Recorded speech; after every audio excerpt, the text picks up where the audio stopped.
the Reconstructionist Radio Podcast Network presents No Neutrality, where we have a roundtable of contributors pushing the antithesis in every area of life. From family to government, apologetics to homeschooling, being a wife and a mother, a husband, a father, single, widow, business owner, or employee, you will hear commentary, essays, lectures, blogs, and battle plans on how to bring forth the Christian worldview to all of life.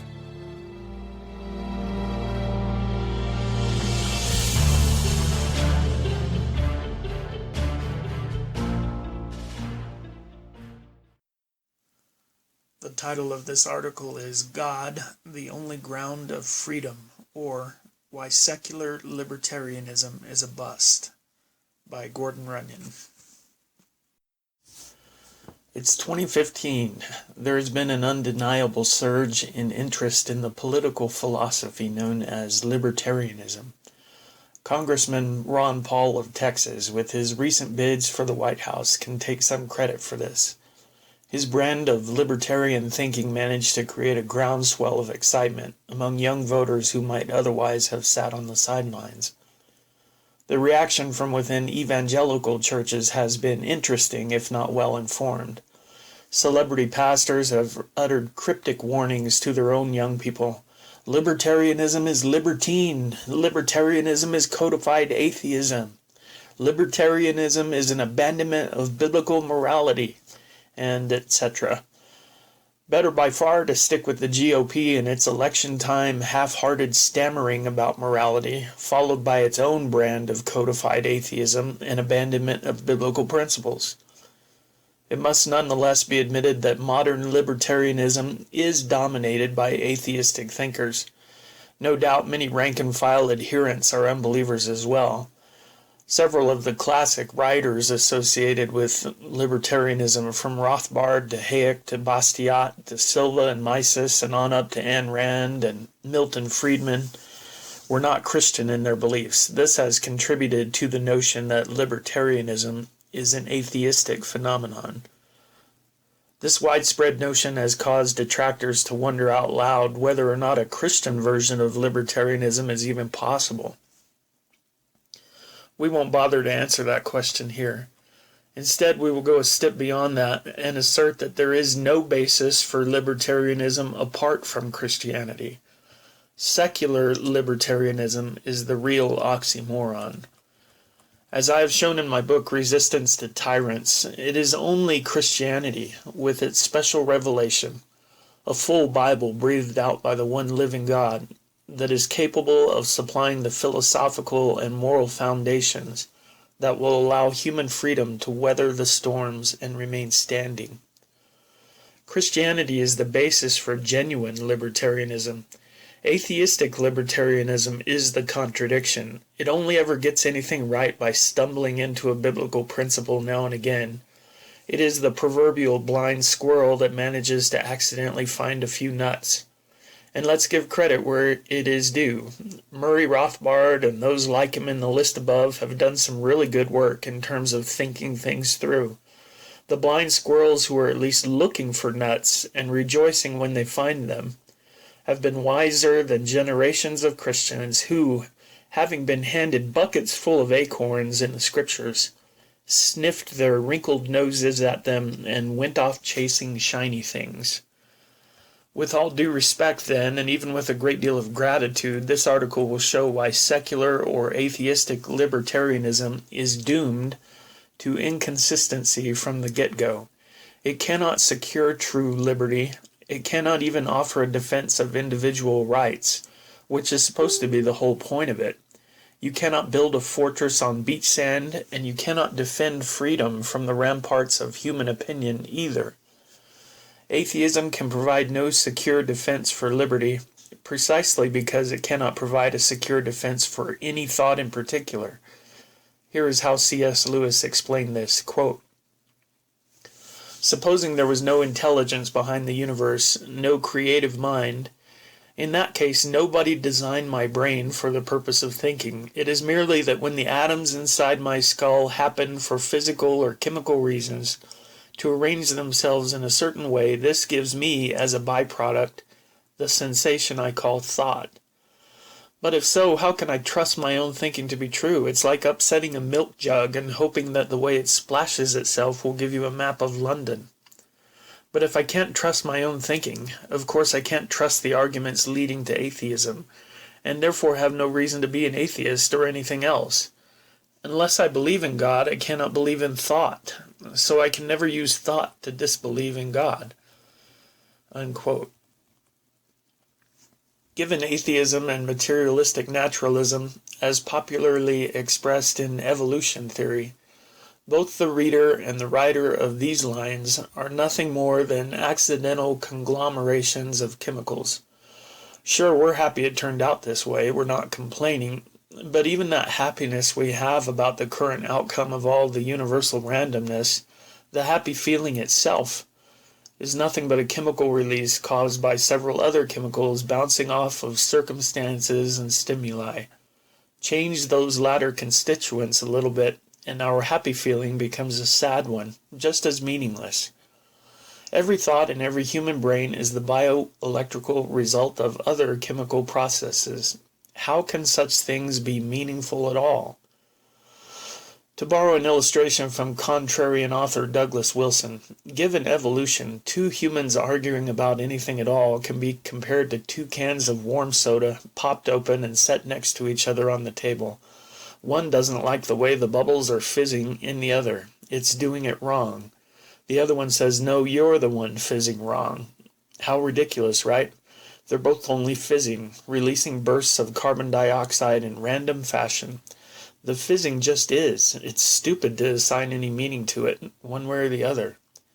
And so we basically have about 6 billion fizzing cans of soda on the planet right now, arguing with each other about all sorts of things, including politics and morality and libertarian theories.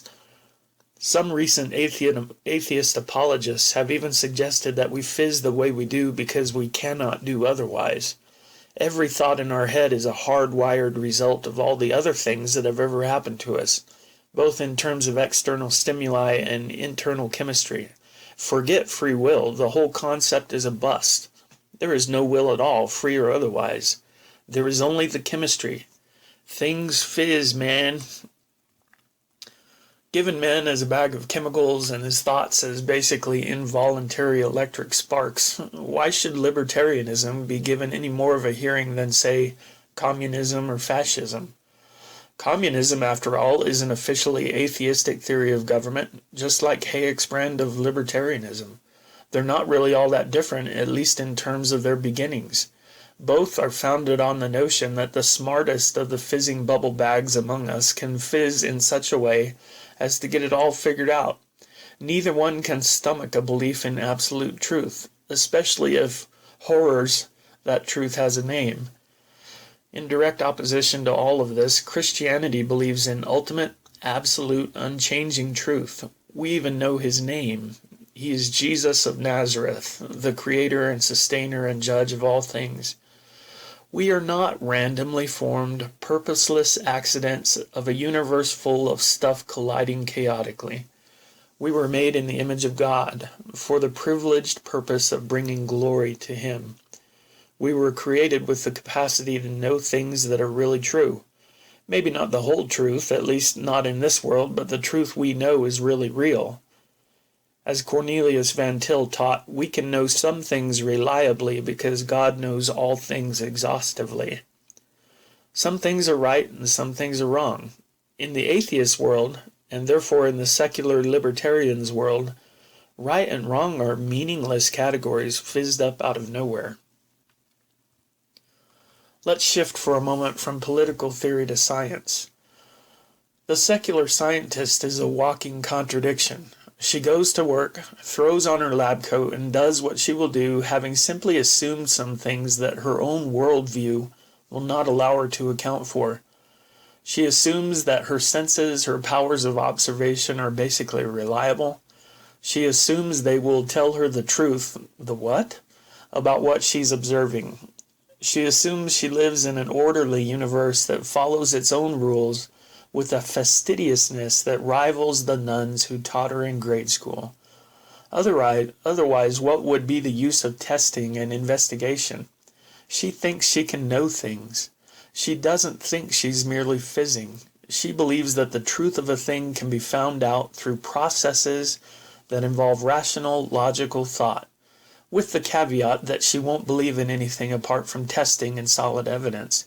She is adamant about this, though she has no way of testing the rules of logic or of confirming that rational thought really is better than the irrational flavor. She prefers rational to irrational thought, but there are a lot of folks who don't, obviously, like the guy who walks around my town in a cowboy hat and tiny red shorts and believes he's from outer space. I've talked to him. He's really happy. That's just it. Given atheism and naturalistic evolution, who's to say he's fizzing wrong? Our scientist, in order to live in the world she prefers and pursue the career she enjoys, must borrow all her foundational ideas from Christianity, the worldview she has rejected. It is the same with secular libertarianism. It can offer no compelling reason why maximum liberty should be preferred to slavery. Libertarians can only appeal to the preferences of people who fizz a lot like they do. Human history has shown us some things more clearly than other things. One of the more clear ones is that the institutions of slavery and of government tyranny are constant threats to take over. History teaches us that not everyone has a big preference for liberty. Lots of folks enjoy tyranny, particularly the ones in charge of it. A truly consistent secular libertarian has no basis on which to say to the fascistic tyrant, "You are wrong." The best he can muster on his own view of the world is, "I do not prefer your way of doing things," or, "All things considered, I myself would rather be free." Rousing battle cries, those. What we see when we read the works of the atheistic libertarians are repeated attempts to present axioms, unproven and unverifiable truths that can form the cornerstones of their different systems. Popular in our day is the recourse to a so-called non-aggression principle. For many modern libertarians, this is the touchstone of their thinking. Without it, they cannot really proceed. Basically, the non-aggression principle, or NAP, is the idea that using force of any kind to coerce someone into doing your will is wrong. Okay, I can go along with that as long as we leave room for things like self-defense. Some use of force is justified sometimes. But given atheism, the NAP is neither right nor wrong, morally speaking, precisely because such categories are fictional inventions of the blobs of goo we call people. Given atheism, nothing is either right or wrong. Whatever is, just is, period. Your moral judgments about them are pretty petty nothings that merely express your preferences. Fizz.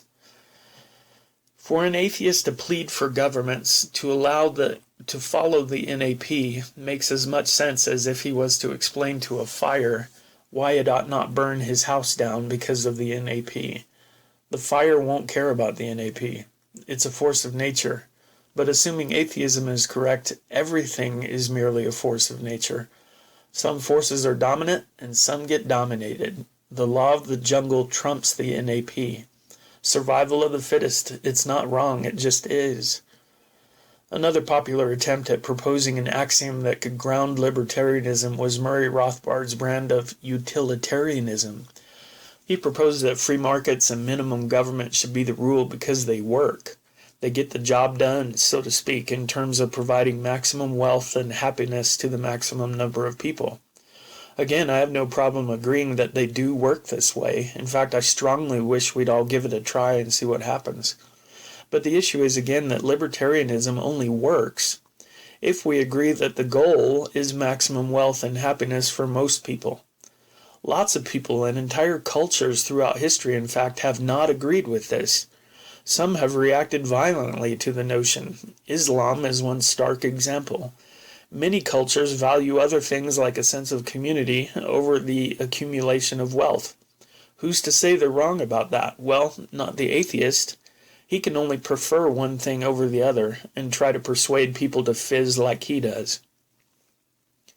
Ayn Rand's own objectivism was yet another attempt at grounding freedom on something other than the truth of God. Nobody holds to it anymore, few can even explain it. This is why secular libertarianism cannot be trusted to protect individual rights. What in the world would a right be in atheist land anyway? Where do rights come from? Do all humans have a right to life in atheist land? Thankfully, all their libertarian writers seem to think so, unless of course we're talking about humans in the womb. They just can't account for it, or give any reason why it ought to be that way. The 20th century saw mind-boggling numbers, multiple millions of people murdered by the atheist regimes of Mao, Pol Pot, Stalin, Lenin, Castro, etc. The brutality continues in North Korea. Just looking at the numbers, we can't assume that atheists cherish any particular belief in a basic human right to life. Atheist land, it's the bloodiest place on earth. The same atheistic regimes proved without a doubt that they also had no use for any theory of a right to private property. In fact, a cardinal principle of theirs was and is that the community owns everything, not the private citizen. Private property in their eyes was a vicious fiction invented by greedy capitalists to keep the working man down. Not only was it not really a right, but it was actually a great evil to be opposed at every turn. Granted, I'd rather be ruled by a libertarian atheist than by a so-called Christian socialist, both being anti-biblical contradictions, by the way. But my worry would always be that the atheist, although agreeing with me about my rights now, may at some point find the whole notion passé and decide it's time to break a few eggs for the new communal omelet. The Christian who studies his Bible understands that you and I have rights because, as the U.S. Declaration of Independence said, we are endowed with them by our Creator. God's law gives us an authoritative list, not merely of moral duties, but of rights. It works like this. How can I know you have a right to life? Because the 6th of the 10 Commandments forbids murdering you. How can I know you have a right to ownership of private property? Because the 8th tells me it's unlawful to steal your stuff. If it wasn't really yours, then it wouldn't be possible to steal it from you. Every violation of the law of God impinges on someone's rights, whether your neighbor's or God's himself. You have a right to hear the truth from people and to not be lied about. That is part of why it's wrong to bear false witness. If you are married, it's actually a violation of your rights in the matter to have someone try to seduce your spouse or for your spouse to cheat on you. God has already told them not to commit adultery, thereby proving your right to have your own marriage left alone. We could go on like this all day. The point is twofold. For one, your rights come from God, and therefore no atheistic theory can protect them. And two, if a government did in fact protect these God-given rights, well, what would we have? We'd have the very thing the first settlers of America risked their lives to try to attain, the shining city on a hill that formed the centerpiece of the original American vision. Atheistic government has another issue. No humanistic theory is able to sort out the philosophical puzzle called the problem of the one and the many. That is, while rejecting the revelation of God, no government is going to be able to provide the proper balance between the rights of the individual and the interests of the larger community. Communism goes all the way over to the community side, and thus the name of it, while secular libertarianism occupies the opposite end of the spectrum. But the God of the Christian is himself both a unity and a community, as per the historic doctrine of the Trinity. Father, Son, and Holy Spirit dwell together as separate persons, yet in perfect oneness. The Christian God, in his own nature, is the ultimate solution to the problem of the one and the many. As we implement his word to us in every area of our lives, we will strike that balance that humanists will never know. Why libertarianism and not communism, socialism, or the soma-induced happy place of Huxley's Brave New World? While these cans of soda bubble angrily at each other for dominance, Christianity can actually provide an answer. The answer boiled down is this: God the Creator is also God the Lawgiver. His declaration, and not my preference or yours, is what makes a thing right or wrong, good or evil. he gets to say because he's God. And it turns out that when we study the laws God has given us and try to follow the principles he's told us to live by, we find that these things call for very minimal civil government intrusion into society. These things provide very strong protections for individual liberties. These things create a free economic market which encourages innovation and efficient production, and thus low consumer cost. These things ensure that the lowliest outcast will have the exact same legal standing as the mightiest king or general. In conclusion, I am happy and thankful for the spade work done by the classic liberals, as libertarianism used to be known, even if many of them were inconsistent with themselves, having to borrow Christian presuppositions and worldview features in order to make their theories workable. F.A. Hayek's The Road to Serfdom, for instance, landed smack dab in the middle of my comfortable evangelicalism like a bunker-busting smart bomb. A Christian economist pointed me to it, and I'm thankful to God. I am also thankful that many believers are experiencing the same sort of an awakening to biblical ideas and how to apply them. In every area of life, just because a blind squirrel hands you a nut doesn't mean it isn't a nut. Can one be an atheist and a libertarian? Certainly, there are many of them, but none of them are consistently so. None can provide a grounding for libertarianism that is more substantial than their own likes and dislikes. But the Bible can do this. The Bible does this. Truly, it is not for no reason that the Apostle James referred to the law word of God as the perfect law of liberty. It is freedom's only ground, its only solid foundation. You were bought at a price. Do not become slaves of men. 1 Corinthians 7:23. Thank you for listening to this episode of No Neutrality on the Reconstructionist Radio Podcast Network. Don't forget to visit reconstructionistradio.com to download your favorite audiobooks and podcasts. And if you are a Christian Reconstructionist blogger and you'd like to contribute your blogs into this audio blog format, click on the volunteer link on our website, send us an email, and let us know you'd like to join the team. May Christ be glorified and His kingdom extended from sea to sea and from the rivers to the ends of the earth.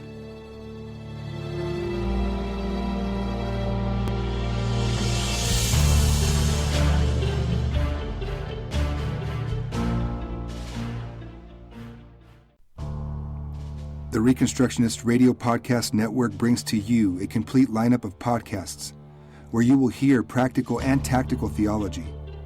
Our desire is not simply that you consume our shows, but that you also live out your faith in every area of life. We can talk all day long about these things, but if we fail to put them into practice, then we fail as ambassadors of Jesus Christ, our King.